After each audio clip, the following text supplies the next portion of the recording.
एगो प्रेमी प्रेमिका के बहुत प्यार करत रहल। उ प्रेमिका के शादी कहीं और होने जा रहल बा। तो लइका कहता लड़की से, का कहता,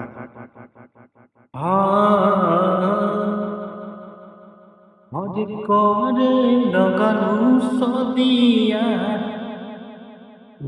दरदिया हमरा होता।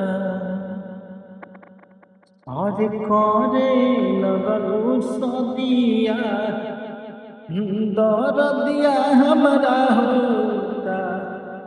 कि खड़ा बिया गोड़िया दुआरे पर, कि जनुआ हमारा रोतिया सास धके, पियरवा होने रोतटे बस धके। फिर लइका लड़की से कहता कि तू हमके छोड़ के आज भोर में चल जेबू हमर जान।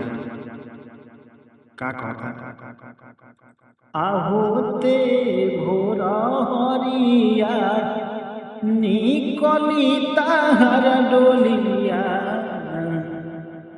आहोते भोरा हरिया, निकली ताहर डोलिया।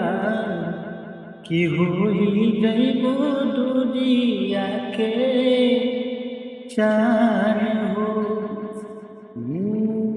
अब ना लौकबू तू जान।